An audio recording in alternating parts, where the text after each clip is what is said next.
Excellent!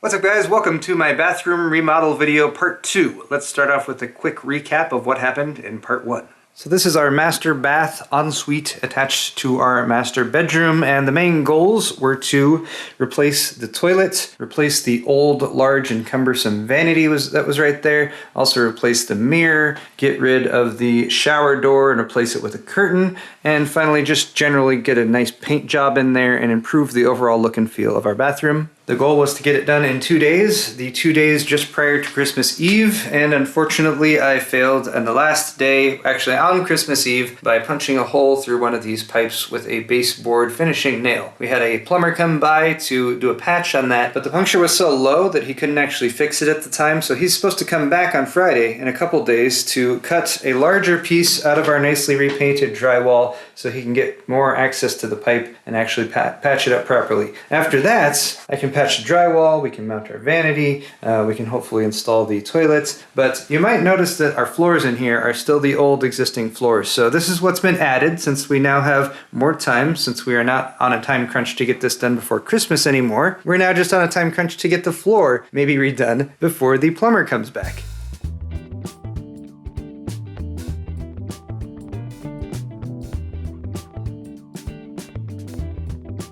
Alright, so using nothing but my hammer and the chisel of hatred here, I have removed my first tile. There it is, and I have learned that the floor seems fairly level beneath that, and I'm not getting a whole lot of leftover stuff here. The mortar and everything's coming off pretty easily. We already have an undercut for the door coping here, so I can get a measurement for that before I go to the hardware store. And there also appears to be some moisture over here, possibly. I hope not, but we're gonna have to probably do moisture testing here as well. But I think I at least am gonna be able to learn enough here to head to Home Depot. Alright, here's my Home Depot haul. I got some quarter round. This is synthetic and it's waterproof, so I thought that would be good for the bathroom. I got some finishing nails here, 1 1/4 inch, like 80% less likely to punch through a copper pipe with those. Got some cleanup bags. I got buckets because I felt like, you know, buckets are good to have. Floor chisel is going to be important for clearing off and flattening that floor before we apply the laminate flooring itself, which is right here. This is called Pergo Outlast Plus. It's vinyl.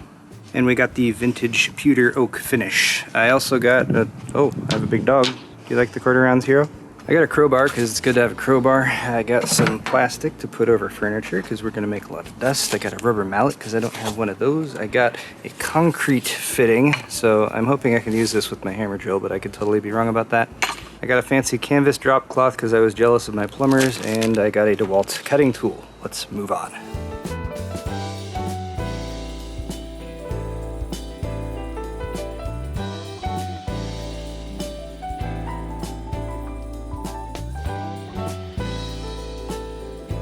So last night I was able to tear out the floor, the tile. It all came out. It wasn't too terribly difficult. It took me an hour and a half to 2 hours. But today I had a bunch of other stuff to do, so it's already getting dark outside as I come back to this. But I wanted to point out a few things before I get back to work. One is that I totally had the wrong type of flooring before. I accidentally had a laminate flooring. Oops.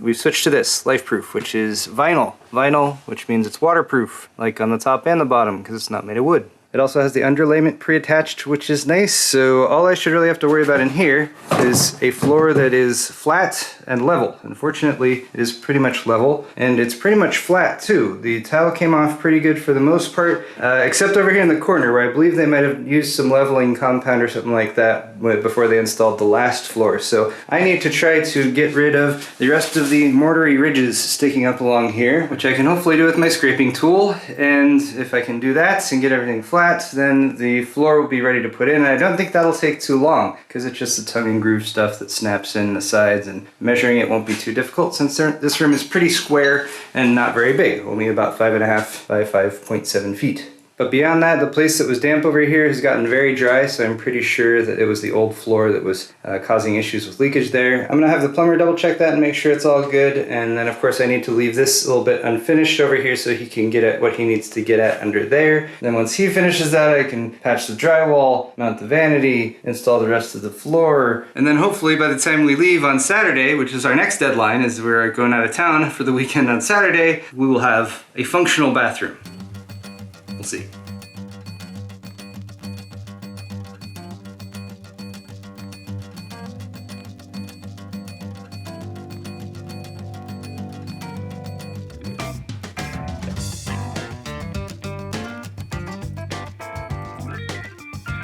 So here is the floor, at least as far along as I got with it last night. It was pretty straightforward, pretty simple to install, snapping things in place, using a mallet where necessary to cinch down the seams, and then cutting out the piece for the toilet to pass through was the most challenging part. And for that I just measured it and cut it out with my jigsaw, and I did it twice. I did it once and it was off, but then I used that cut to measure how far off I was, and then the second time I did a lot better. So that's pretty good and pretty stable, so that should be good for mounting the toilet, which we're doing this morning once the plumber gets here. And then of course the final fix on the wall and the leak back there, patch that up and move on with everything else. So in the interest of keeping things waterproof, we're switching from this filler wood-based molding to this stuff, which is synthetic, so it's waterproof. And it is a little bit more expensive, but since we don't need a whole lot of it in the bathroom, I think it's going to be a better job. This is the baseboard that got wet when I punched through that pipe in part 1. You'll note some slight warpage, part of the reason why I went with synthetic.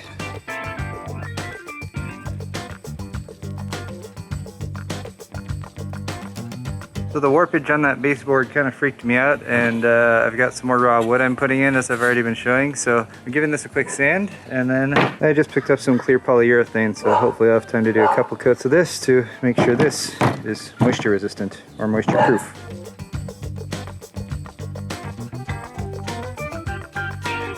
It's Saturday now. Well guys, we are officially at the 1 week point in this project, this 2-day project. The plumber came yesterday, but he arrived kind of late because he had an earlier job that took a lot of time. So unfortunately, after he cut the wall away here, he decided he was probably going to need to come back today. So this morning, let me show you what's going on in the wall here. So here's where I punched a hole, and that's what needs to be patched, and the fact that it's so low to the concrete here meant that he needed to get some extra space in order to work with the pipe in order to get it fixed. When he tore the wall away though, he found that there's a manifold here, and it split off to go up to the actual supply line over there, and then there's another one that goes back down into something else under the concrete. Long story short though, he needs to replace this entire part in order to get that part to fix the hole that I made, which sucks, but I want to have this done right. Our plumber's name is Enrique, and he does a really good job. He's very thorough and does things the right way. I have done a little bit of soldering, but I am not comfortable enough to work with something like this. I don't even have a torch for it. So when it comes to something that's going to be in our wall and that we're going to be relying on for plumbing, we want to make sure it's done right. And then everything else is pretty much prepped to go, so we can hopefully just go bang, bang, bang, install everything, and then we get to leave for the weekend. So, cool. New pipes installed. We're doing a leak test now.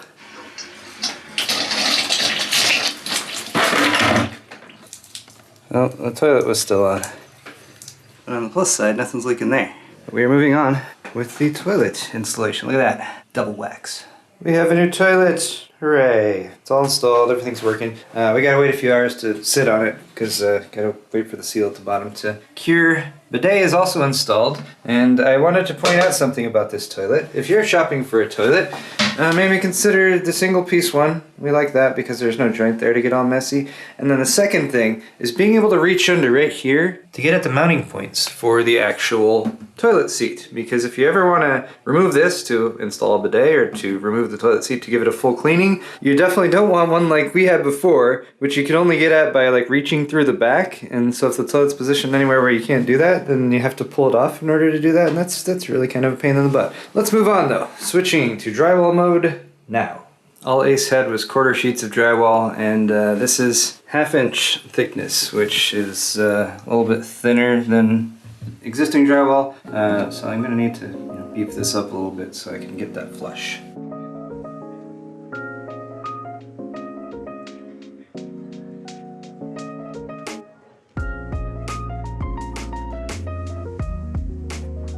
Oh yeah, before I close this up, I'm going to take some very important pictures. And that should be invaluable in the future, whether I'm trying to find exactly where the studs are or trying to avoid this stuff. So looking to mount this piece, and as mentioned, I need to space it off a little bit from the stud here, and I'm going to use this ghetto method.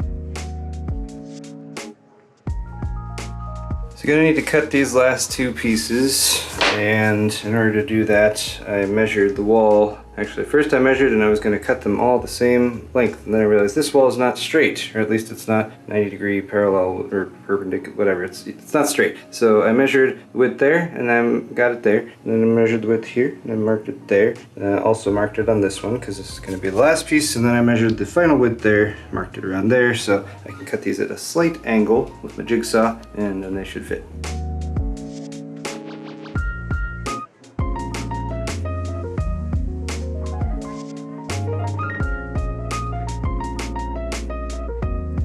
Suddenly the vanity is installed. Not exactly. We blocked it up, mostly level. We're just getting a height test right now, so we make sure it's low enough because the other one was way too high. We're not gonna center it under the lights. The only issue is the outlet right here, but we're gonna put the mirror directly above that. And at this point, we've decided if we're not happy with it, we'll fix it in a couple of years or something. But now I gotta measure to cut a piece out of the lower piece of wood to make room for the wet works down there. We'll pull it off, start mounting stuff. A rough sketch of the notch I need to cut out.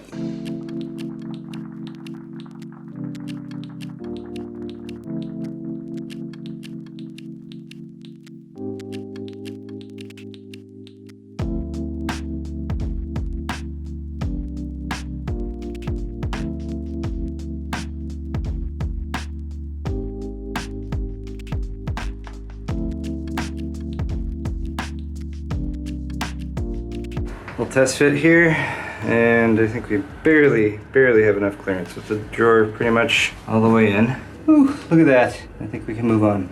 Just discovered, my lovely wife discovered, fortunately early, this, well, relatively early, this horrible conflict, which is that the back of the sink has these pieces right here which stick down, unfortunately conflict with this back piece. So I have outlined where I can cut this so that the sink will still go there.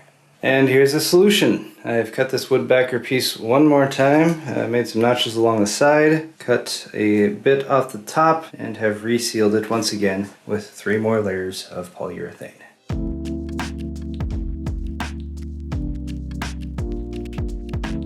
So there it is, my unique mounting method for the IKEA Godmorgan Vanity. I can put the top on and get the plumbing plumbed.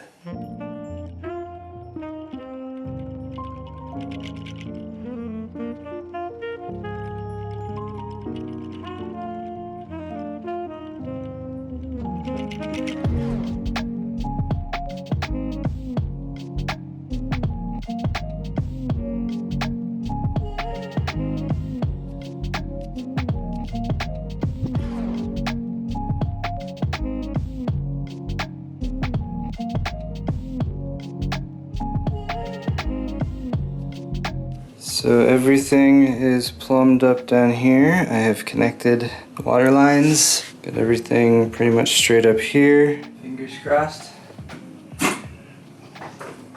That's the cold. That's the hot. I think it's working.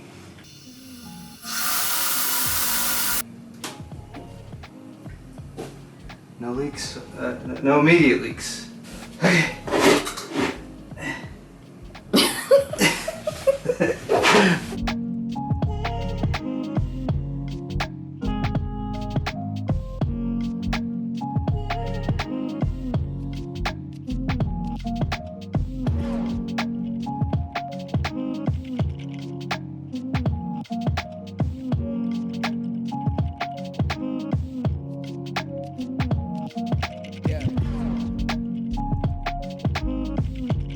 Time to install this mirror. So this mirror is almost square. It's a little bit of a rectangle. They want you to mount it at 6 points. They do not give you screws. They do give you these mounting things. This one is for the top. This one's for the bottom. The mirror is 39 inches wide. They want you to put these in about 2 to 4 inches. And fortunately, we have a 16-inch separation between our stud there. You can put 1, 2, 3, 4, 5, 6 and mount directly to the studs. To do that, I'm going to be using some 2.5-inch construction screws. Again, this is way overkill. I put my first hole in the center stud, and then I use my long level here to get some lines down for the left one and the right one.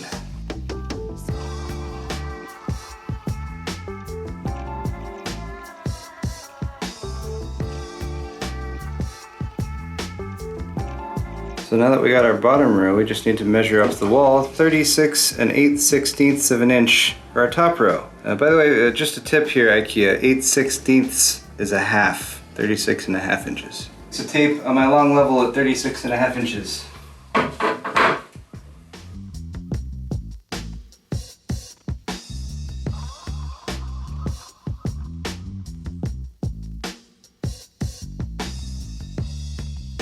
I was trusting the IKEA instructions that this would work once they're all installed, but it was only after getting these top ones in that I actually figured it out. Put the top in first, and then these push up a little bit. They're spring loaded, so then you can pop the bottom edge into the bottom ones.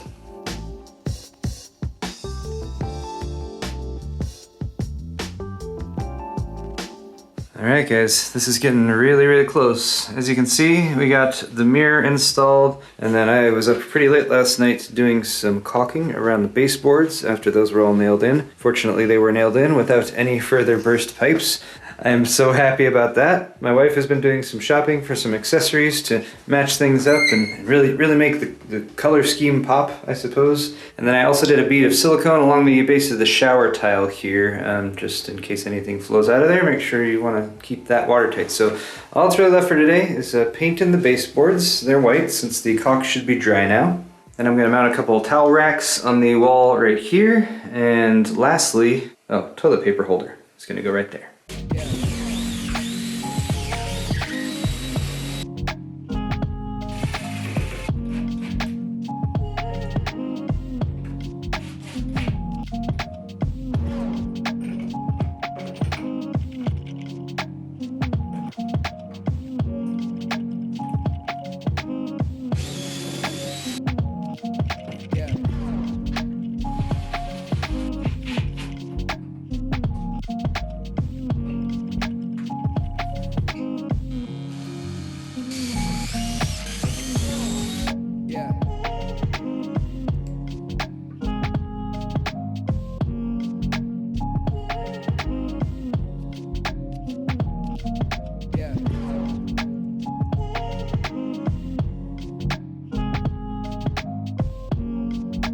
Alright guys, it is now Saturday, January 5th, so officially 2 weeks since we started work on this project. I am now ready to show you the after shots. There is the finished bathroom, and I'm going to start out by pointing out some details. Like for instance, I put this strip down, transition strip down, and I didn't film when I was installing this, but I did use a masonry bit to drill into the concrete and secure that nice and solid, so that is not going anywhere. I also did some precision edge trimming here to make sure it would butt up nicely against the existing door frame. We've been using various elements of the bathroom for the past few days, and I can confirm that everything is functional. We have no leaks. Last night I finished painting the baseboards as well as adding a little bit more silicone caulking around the outer area of the shower here to make sure everything is nice and waterproof. Also added the towel racks you can see back here. And then just this morning we also added a hand towel rack. If there's anything missing that we're still planning to add, it's probably going to be a medicine cabinet on that wall right there. We do have one, we're not 100% sure we're going to go with it, so we decided to leave that out for now. We can live without it though, especially since we have plenty of storage now via these drawers. Also last night just added the handles onto these. Speaking of drawers, here's one of the drawers from our old Vanity. So first off, just like size difference, that's pretty awesome. We have so much more storage down here now. Also, kind of a sad thing, but this old Vanity is actually pretty well made. This is solid wood it's built out of. These are dovetail joints, which are like, oh my gosh, dovetail joints? So I think at least the frame of this old thing I am going to keep, and it'll move into my workbench area or something like that. I did need to make an adjustment or two to the plumbing back here after we started running the water through it, but fortunately everything is all set now. I wanted to point out that I added a bead of silicone between this rubber gasket here and the top of the porcelain. This is kind of unfinished porcelain at that edge, so that helped this from a very slow leak that it was happening with the drain. And then I also added a bead of silicone around the drain right there, as well as around the faucet. Finally, over in this corner, the new toilets. Not too much to say about it other than it's clean, functional, new. We got a 2-flush option now, depending on how serious things are. We've got the bidet installed, of course, and it's much better seated on the very flat floor now, and that the plumber did a silicone bead around that as well. Also, pro tip, if your wife has an aversion to changing the toilet paper roll, get her one of these. Slides right on.